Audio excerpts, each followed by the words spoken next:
Hello అండి, welcome back to our channel Hema talks. నేను మీ హేమ. నేను పెట్టుకున్న ఈ 3 వీక్స్ నో షుగర్ ఛాలెంజ్లో ఇది డే 18 అనమాట, అంటే 18వ రోజు.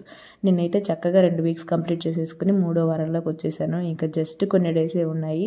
మీరైతే మీతో పాటు నేను కూడా రిజల్ట్స్ చూడడానికి చాలా ఈగర్గా వెయిట్ చేస్తున్నా. చాలామంది కామెంట్ చేస్తున్నారు, అక్క ప్రజెంట్ వెయిట్ ఎంత, ఈరోజు వెయిట్ ఎంత అని. నేను డైలీ వెయిట్ చెక్ చేసుకోవట్లేదు, నాకు చాలా కష్టంగానే ఉంది. ఎంత వెయిట్ లాస్ అవుతుంది చూడాలని ఖచ్చితంగా అనిపిస్తుంది ప్రతిరోజు. కానీ ఒక్కో రోజు టెంప్ట్ అయి చూసేసుకుంటాను, మళ్ళీ అసలు చూడకూడదు, వీక్లీ వన్సే చూడాలి అని అనుకుంటాను. కానీ మీరు ప్రతిరోజు అడిగినట్టయితే నేను వీడియోస్లో చూపించలేను, ఎందుకంటే నేను రోజు చూసుకోవట్లేదు కాబట్టి. కానీ జస్ట్ వెయిట్ చేయండి. ఇది 18వ రోజు కదా, 19, 20, 21 జస్ట్ ఇంకో 3 డేస్, అంటే 3rd డేలో మీకు 21st డేలో ఫైనల్ వెయిట్ అండ్ రిజల్ట్స్ అయితే ఖచ్చితంగా చూపిస్తాను. వీడియో స్కిప్ చేయకుండా చూడండి. నాకు బాడీలో ఇప్పుడే చెప్తున్నా కదా, నాకు బాడీలో మంచిగా చేంజ్ అనిపిస్తుంది. ఎంత లైట్ వెయిట్గా అనిపిస్తుందో నేను డే ఎండ్ ఈ 3rd వీక్ ఎండ్లో మీకు చెప్తాను కూడా ఎట్లా అనిపిస్తుంది అనేది. కాబట్టి వీడియో స్కిప్ చేయకుండా చూడండి. ఏంటి పిచ్చి గంతలు వేస్తున్నా అనుకోకండి. మంచిగా పొద్దున్నే నేను మంచిగా వర్కౌట్స్ వీడియో పెట్టేసుకొని, మీకు వెనక మిర్రర్లో కూడా కనిపించవచ్చు. సో అందులో మీకు కనిపిస్తుంది కదా, మంచిగా వీడియో పెట్టేసుకొని చక్కగా చాలా అంటే చాలా ఎనర్జెటిక్గా ఫుల్ హ్యాపీగా ఈరోజు వర్కౌట్స్ చేశాను. ఎందుకో ఒక్కోరోజు చెప్పాను కదా, నేను ప్రతిరోజు ఒకటే చేయలేను, ప్లస్ ప్రతిరోజు ఒకటే చేసినా మన బాడీ అలవాటు అయిపోతుంది. అది కాకుండా నాకు టైం ఉన్నదాన్ని బట్టి, నాకు ఇంట్రెస్ట్ ఉన్నదాన్ని బట్టి నేను వాకింగ్కి వెళ్ళగలనా, ఇంట్లో వర్కౌట్స్ చేసుకోగలనా, జిమ్కి వెళ్ళగలనా, దాన్ని బట్టి నేను ప్లాన్ చేసుకుంటాను. ఈరోజు ఎందుకు ఇంట్లోనే మంచిగా వర్కౌట్ చేయాలనిపించింది. మంచిగా అంటే ఇంకా చూస్తున్నారు కదా, వేరే లెవెల్లో ప్రతి పార్ట్ కదిలేలాగా ఫుల్ బాడీ పెట్టుకున్నాను నేను. ఫుల్ బాడీ వర్కౌట్ అనమాట. కాకపోతే నాకు కొంచెం లెగ్స్ బాగా పెయిన్గా ఉన్నాయి కాబట్టి నీస్కి అంటే మోకాళ్ళకి పెద్దగా ఇబ్బంది లేకుండా ఉండేటట్టే ప్లాన్ చేసుకున్నాను. మేబీ వాకింగ్కి వెళ్తున్నాను కాబట్టి అట్లా కాళ్ళు కొంచెం నొప్పి ఉందేమో. కాబట్టి ఈరోజు వర్కౌట్స్ చూశారు కదా, మంచిగా చెమటలు పట్టి ఇంతవరకు చేశాను. సో వాకింగ్ వల్ల ఇంత చెమటలు రావు, కానీ అది ఒక డిఫరెంట్ రిఫ్రెష్మెంట్ అనమాట. వర్కౌట్స్ చేస్తే సూపర్గా ఎనర్జెటిక్గా ఉంటుంది అండ్ మంచిగా చెమటలు పడతాయి, బాగా క్యాలరీస్ కూడా బర్న్ అవుతాయి. కానీ వాకింగ్లో ఉన్న బెనిఫిట్స్ వేరే, ఇందులో ఉన్న బెనిఫిట్స్ వేరే. రెండింటిని ఒకేసారి కంపేర్ చేయలేము. ఎవరికి నచ్చినవి, ఎవరి రిక్వైర్మెంట్స్ని బట్టి వాళ్ళు చూస్ చేసుకోవాలి. నేనైతే నాకు ఆ రోజు ఏది ఇంట్రెస్ట్ ఉంది, ప్లస్ ఏది కుదురుతుంది నా టైమింగ్స్కి, నేను వర్క్ కంప్లీట్ చేసుకొని మిగతా టైంలో ఏది చేయగలను అనే దాన్ని బట్టి ప్లాన్ చేస్తాను అనమాట. కాబట్టి ఈ రోజు వచ్చి వర్కౌట్స్ చేశాను. దగ్గర 40 మినిట్స్ ప్లస్ ఒక 5 మినిట్స్ 45 మినిట్స్ చేశాను. నా 3/4 గంట సేపు వర్కౌట్స్ చేశాను అనమాట. సో దాని తర్వాత ఫ్రెష్ అప్ అయిపోయి, నేను ఈ మధ్య డీటాక్స్ డ్రింకులు చేసుకోవట్లేదు, కొంచెం బ్రేక్ ఇచ్చేసాను. ఎందుకంటే నాకు కొంచెం బిజీ షెడ్యూల్ ఉంది.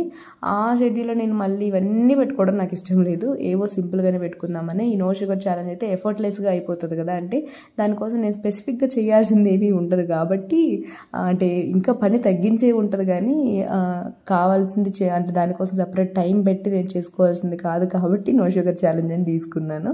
మిగతావన్నీ ఆల్మోస్ట్ నాకు కామనే, అంటే ఇంటర్మిటెంట్ ఫాస్టింగ్, ఇంకా వాకింగ్ అని కాదు, ఏదో ఒక ఫిజికల్ యాక్టివిటీ, వాటర్ తీసుకోవడము, ఇవన్నీ కొంచెం కామన్. ఇంకా క్యాలరీస్ మెయింటైన్ చేయడము.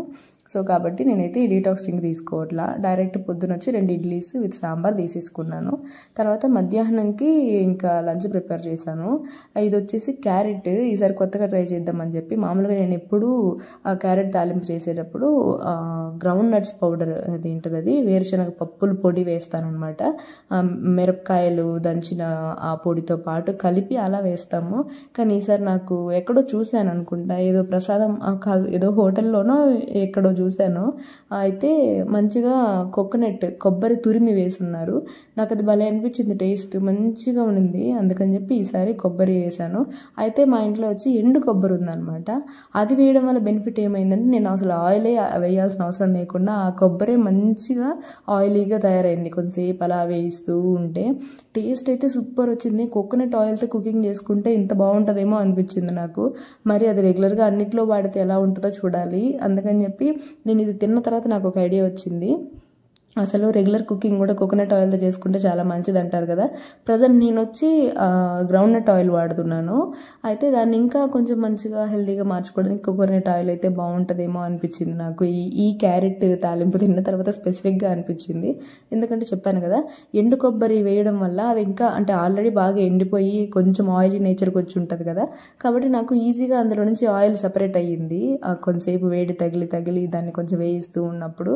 కాబట్టి టేస్ట్ కూడా సూపర్ డూపర్ ఉండింది. నేను అసలు ఎక్స్పెక్ట్ చేయలేదు ఇలా ఉంటుందని చెప్పి. మామూలుగా ఈ మధ్య క్యారెట్ కానీ బీట్రూట్ కానీ తాలింపు పెడితే నాకు పెద్దగా నచ్చట్లేదని ఈ మధ్య చేసుకోవట్లేదు నేను. కానీ ఈరోజు ఇంకా క్యారెట్స్ వేస్ట్ అయిపోతాయని చేశాను. దాంట్లో ఈ కొబ్బరి వేసేటప్పటికి నాకు మంచిగా అనిపించింది. కాబట్టి మా ఆయన్ని ఇంకా మాకు దగ్గరలో మేము ఇది నూనెలన్నీ ప్రిపేర్ చేస్తారు కదా, అక్కడికి గానిగా ఇస్తారు కదా, అక్కడికి వెళ్ళినప్పుడు కోకోనట్ ఆయిల్ ఈసారి ఫ్రెష్గా చేస్తే ఇవ్వమని చెప్పి అడిగాను. ఈసారి తెప్పించుకున్నప్పుడు నేను ఒకవేళ వంటల్లో వాడితే ఆ తర్వాత మీకు వీడియోస్ చేసి అందులో చెప్తాను రివ్యూ ఎలా ఉందని, అంటే టేస్ట్ ఎలా ఉందని. మీలో ఎవరైనా ఆల్రెడీ కోకోనట్ ఆయిలే వాడుతున్నాం మేము కుకింగ్కి అనే వాళ్ళు ఉంటే ప్లీజ్ కామెంట్ చేయండి. మీ మాటలు, మీ రివ్యూస్ నాకు డెఫినెట్గా యూజ్ అవుతాయి. ఎందుకంటే ఫస్ట్ టైమే మళ్ళీ తెచ్చేసుకొని వండిన తర్వాత మళ్ళీ ఒకవేళ సెట్ అవ్వకపోతే టేస్ట్ డిఫరెంట్గా ఉంటే వేస్ట్ అయిపోతుంది కదా. కాబట్టి ఒకవేళ మీరు ఆల్రెడీ యూస్ చేస్తూ ఉంటే అది ఎలా అనిపిస్తుంది, దానివల్ల ఏమైనా బెనిఫిట్స్ ఉన్నాయా అనేది మీకు ఆల్రెడీ ఎక్స్పీరియన్స్ ఉంటే ప్లీజ్ కామెంట్ చేయండి నా కోసం. నేను కూడా వాడడం స్టార్ట్ చేస్తాను. సో అది మరి ఈరోజు వచ్చేసి పొద్దున వర్కౌట్ చేశాను కానీ ఈవినింగ్ మాకు కొంచెం ఫ్రీ టైం దొరికింది. అందుకని చెప్పి నేను మా ఆయన సరే వాకింగ్కి వెళ్దామని చెప్పి వచ్చామన్నమాట. ఈవినింగ్ అంటే కొంచెం ఎర్లీగానే ఆ సన్ ఉన్నప్పుడే, అంటే ఎండ ఉన్నప్పుడే వెళ్ళాము. మరీ చీకటి అయిపోయిన తర్వాత వద్దులే అన్నట్టు. అయితే మేము వెళ్తుంటే ఇక్కడ బాతులు ఉన్నాయి కదా, ఇవి అప్పుడప్పుడు సీజనల్గా వెళ్ళి ఇక్కడ తీసుకొచ్చి వాటికి ఫీడ్ చేసి అక్కడ కొన్ని రోజులు ఉంచుతారు. సో ఆ రకంగా ఫుల్ ఉన్నాయన్నమాట. ఇంకా మా ఆయన ఈ క్లిప్ కూడా తీయి అంటున్నాడు. నేనైతే మంచిగా ఆ సన్లైట్ని ఎంజాయ్ చేశాను. చూసారా ఫేస్ ఎంత గ్లోగా అనిపిస్తుందో. అసలు ఆ సన్లైట్ పడి ఆ ఫేస్ మొత్తం గోల్డెన్ కలర్లో మెరుస్తుంది. నాకైతే వీడియోలో కనిపిస్తుందో లేదో, రియల్గా అయితే నాకు ఫొటోస్ తీసుకున్నా కొన్ని, అసలు మెరుస్తుంది. అబ్బా ఫేస్ ఇంత బాగుంటే ఎంత బాగుండో అనిపించింది రియల్గా కూడా. సో నేనైతే ఆ సన్లైట్ని బాగా ఎంజాయ్ చేసి, ఇంకా నేను చెప్పాను కదా వాకింగ్ టైంని బాగా ఎంజాయ్ చేస్తాను. ఇంకా మేము చాలా డిస్కస్ చేసుకుంటూ వెళ్ళడము కాబట్టి ఆ టైం మొత్తం రిఫ్రెషింగ్గా రిలాక్సింగ్గా అనిపిస్తుంది. సో ఆ రకంగా మేమైతే వాకింగ్కి 2 రౌండ్స్ వెళ్ళాం. చెప్పాను కదా కొంచెం టైం ఉన్నప్పుడే వచ్చాం, మాకు మంచిగా టైం ఉంది ఈరోజు. అండ్ కొంచెం పొద్దున్నంగానే వచ్చాం కాబట్టి 2 రౌండ్స్ ఈజీగా వాక్ చేసాము. ఈరోజు ఫాస్ట్ వాకింగ్ ఏం చేయలేదు, ఎందుకంటే నేను ఆల్రెడీ పొద్దున వర్కౌట్ చేసేసాను కాబట్టి కొంచెం నార్మల్గా క్యాజువల్గానే వాకింగ్ చేసాము. ఇది యాక్టివిటీ కోసం అని నాకు కాకపోయినా ఈరోజు జస్ట్ నేను చిల్లింగ్ కోసం అని చెప్పి వచ్చాను అనమాట. సో వాకింగ్ అంతా కంప్లీట్ అయిన తర్వాత ఇంటికి వచ్చి డిన్నర్కి అయితే కిచిడీ లాగా ప్రిపేర్ చేసుకున్నాను. దీని రెసిపీ ఆల్రెడీ మన ఛానల్లో పెట్టున్నాను, మీకు కావాలనుకుంటే వెళ్ళి చెక్ చేయండి. చాలా మంచి ప్రోటీన్ అండ్ వెజిటబుల్స్ అన్నీ వేస్తాం కాబట్టి మంచి ఫైబర్ కూడా. టేస్ట్ అయితే నెక్స్ట్ లెవెల్లో ఉంటుంది. మీరు ఎవరైనా ట్రై చేస్తుంటే, మన సబ్స్క్రైబర్స్ ఎవరైనా ఆల్రెడీ ట్రై చేస్తుంటే కామెంట్లో చెప్పండి, మిగతా వాళ్ళు కూడా చూసి ట్రై చేస్తారు. సో దీని రెసిపీ మన హెల్తీ రెసిపీ ప్లేలిస్ట్లో ఉంది, వెళ్ళి చెక్ చేయండి. సో రేపటి వీడియోలో మళ్ళీ కలుద్దాం. Until then bye.